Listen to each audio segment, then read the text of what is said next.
Por um lado, você tem uma veia protecionista e, por outro, você já tem as grandes corporações públicas e privadas que capturaram o Estado. Exato. Então está cada vez mais difícil fazer um discurso, vamos dizer assim, uma abertura comercial maior. E isso vem impactando, e eu queria escutá-lo sobre isso, o baixo crescimento econômico. Ou seja, o mundo vem crescendo, e isso aumenta essa insatisfação e mais o afã protecionista. Como é que nós podemos sair dessa armadilha? Então, eu vou dar um exemplo histórico antes de pensar para frente. Um grande economista, ganhador de prêmio Nobel, Monk Rawls, que escreveu A Lógica da Ação Coletiva, ele tem um livro menos conhecido chamado O Sucesso e o Fracasso das Nações. Ele faz uma pergunta muito interessante: por que os perdedores da Segunda Guerra Mundial, especialmente Alemanha e Japão, tiveram um desempenho econômico espetacular depois da guerra, e os ganhadores da guerra, como França e Inglaterra, empacaram, ficaram patinando? Ele mostra, por A mais B, que não tem nada a ver com o Plano Marshall. O Plano Marshall é uma coisa muito pequena, quase irrelevante. Tem a ver com o fato de que a guerra destruiu no Japão e na Alemanha todos os lobbies e todos os grupos de interesse que estavam encastelados no Estado. Então você começou de um território zerado. Ao passo que a Inglaterra, que tem uma história de continuidade institucional como nenhum outro país, ficou completamente tomada, encastelada e travada por sindicatos, por associações empresariais, por grupos de interesse, por um monte de associações e agrupamentos de rent seekers, né? de caçadores de renda.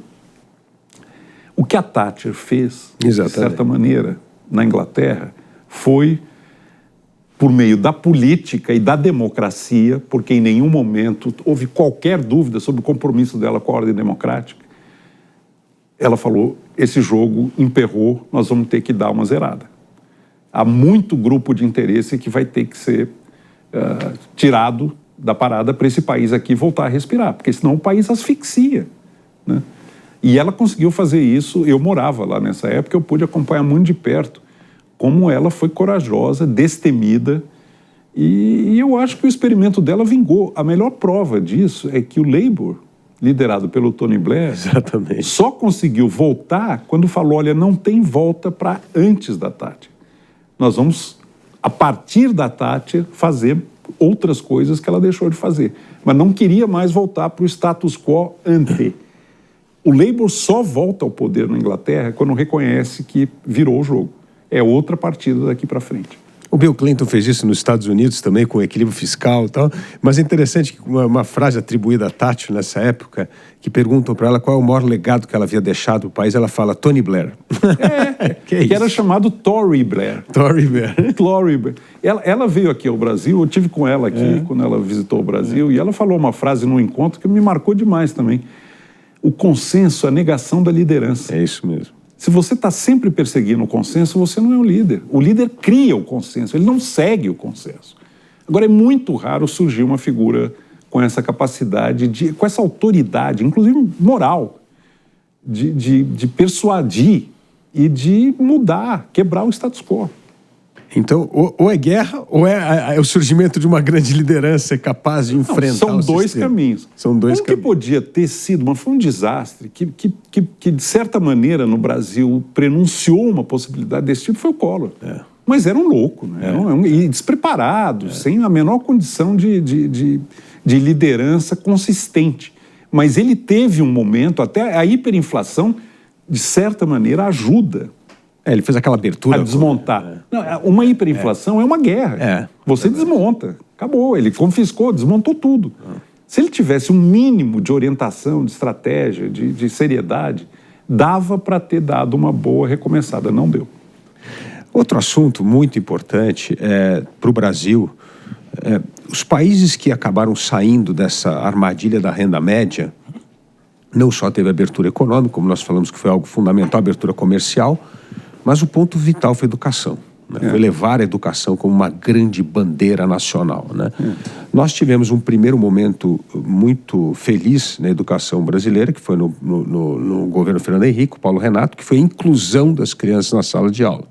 Mas de lá para cá, a questão da qualidade do ensino, os indicadores internacionais mostram que o Brasil vem gastando muito e não aprendendo. Como é que nós podemos resolver esse problema que, a meu ver, é um dos maiores problemas nacionais que gera essa tal da desigualdade de oportunidade, né? Eu não diria que é um dos maiores, não, Felipe. Eu acho que é o grande problema secular brasileiro. Deixa-me dizer duas coisas sobre a armadilha da renda média. A primeira, integração econômica, e a segunda, capital humano, educação.